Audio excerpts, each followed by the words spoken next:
Assalamualaikum warahmatullahi wabarakatuh. Warahmatullahi wabarakatuh. Kapagay sa akin din tungundog, Ustad. Oo ay, pero Tagalog. Ampun buwan. May gusto po sana akong itatanong about sa panaginip, Sheikh. Yung lolo at lola ko po is pumanaw na. Yeah. And then, always ko po silang napanaginipan. Pero palagi ko naman po silang pinagdudua. Alhamdulillah. Pero, ba't ganun po?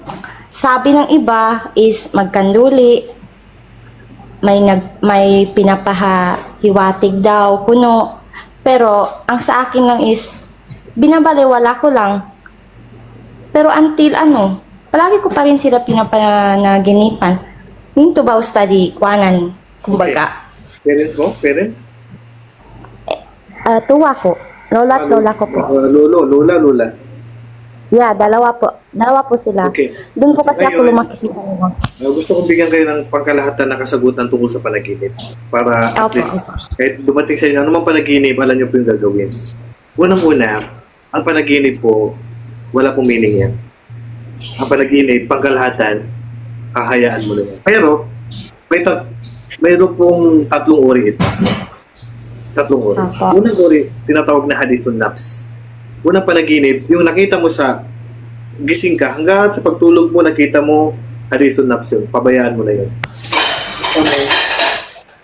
Basta nakita mo siya nung gising ka pa, hanggang sa panaginip, nakikita mo pa rin. Huwag mo na isipin yun. Huwag mo na ikwento, hayaan mo na yun. Pangalawa, masamang panaginip. Pag masamang panaginip, huwag mong ikukwento. Pag masamang panaginip, huwag mong ikukwento. Kasi hindi po maiwasan na nanaginip ka ng hindi magaganda sa loob ng panaginip. So, anong dapat natin gawin pag nakakita tayo ng masamang panaginip? Kasi pag kinuwento mo yan, ito po yung dapat natin malaman. Pag kinuwento mo yan, at doon sa pinagkwentuhan mo ng masamang panaginip, binigyan niya ng hindi magandang kahulugan, pwedeng mangyari yun. Kaya dapat iwasan natin. Pwedeng mangyari yun. Anong gagawin natin? Huwag mong ikwento pag masamang panaginip. Ang sunna po ay dudura ka sa kaliwa ng 3 beses na walang laman. Ganun. Syukran. Tapos, ay basahin mo ang A'udhu billahi min syarri syaitan wa syarri ma ra'aytu. Right. Ako'y nagpapakukob sa Allah mula sa kasamaan ng demonyo at sa kasamaan ng nakita ko. Barakallahu fiik. Ngayon, Inshallah. huwag mo ikwento yun. Okay, pangatlong panaginip. Magandang panaginip. Ang magandang panaginip, huwag mo rin ikwento.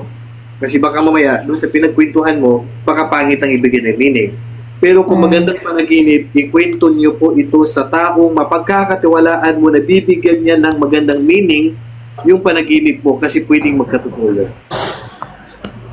Yes, ikwento mo yung panaginip mo na maganda doon sa mapagkakatiwalaan mo na pwede niyang bigyan ng magandang meaning at inshallah pwedeng magkatotoo yung panaginip na yun. Yan po yung pangatlong uri ng panaginip. Kaya dapat piliin natin ang pagkukwentuhan natin. Pag maganda panaginip, huwag basta kasi kwento yun. Ikwento mo sa taong pagkatiwalaan, bibigyan niya ng magandang meaning, at inshallah pwede mangyari yun. Sa magulang mo o sa lolo at lola mo, wala po tayong gagawin dyan. Hindi ka magkakaduli, hindi ka magpapakain kasi bid'a po yun.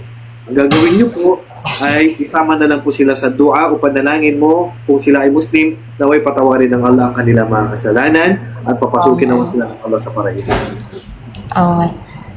May ito po, Ustad, na mitagi na pa ko na, sinyuma ko nin sa siya isa, hinalikan niyo po ako sa tapos umiiyak daw po ako, ganun.